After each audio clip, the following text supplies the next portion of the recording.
Welcome to the School of the Lost Tribes. The purpose of the law, an exclusive covenant for the scattered tribes of Israel. The law given to Israel was not merely a set of rules, but the very foundation of the covenant between Yahweh and his chosen people, the descendants of Abraham, Isaac, and Jacob. It was established to govern Israel's conduct, set them apart from other nations, and ensure the fulfillment of Yahweh's promises.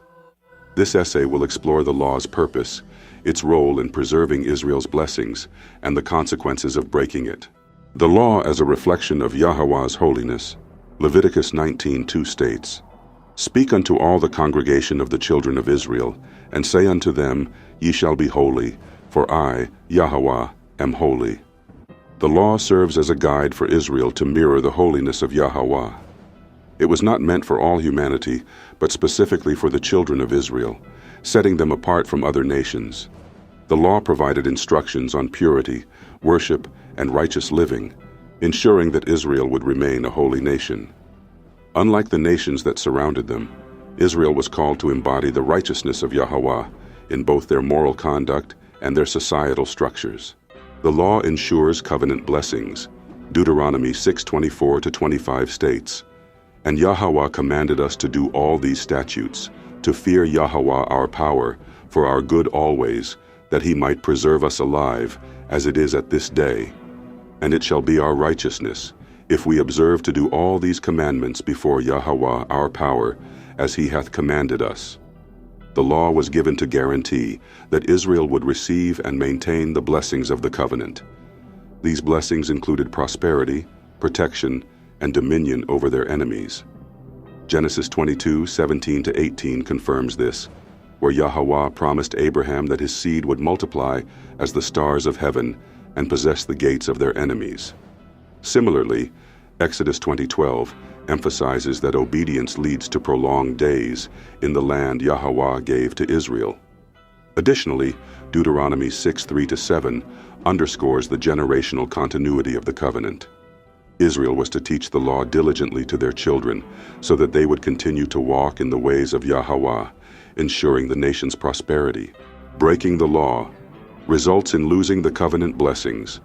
Jeremiah 11:9-11 warns, "And Yahweh said unto me, A conspiracy is found among the men of Judah and among the inhabitants of Jerusalem.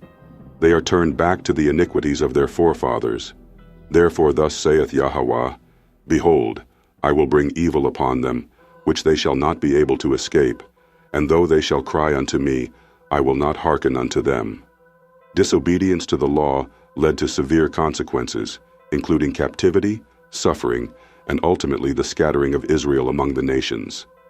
This was not an accidental fate, but a direct result of their rebellion against the covenant.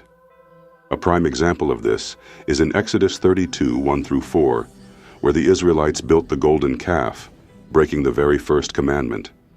As a result, they suffered immediate punishment, and later generations experienced the curses of Deuteronomy 28.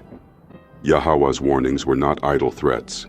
History records the downfall of both the northern and southern kingdoms as they forsook the law and were scattered among the nations.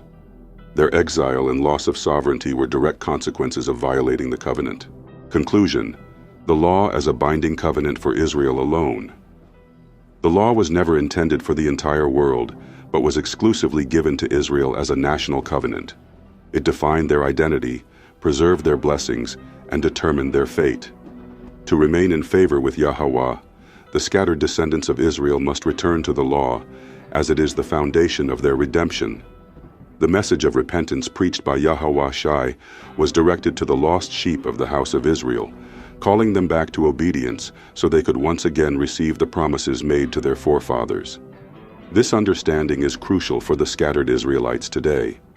The law remains the key to reclaiming their heritage, and only through obedience can they be restored as the rightful heirs of Yahweh's covenant.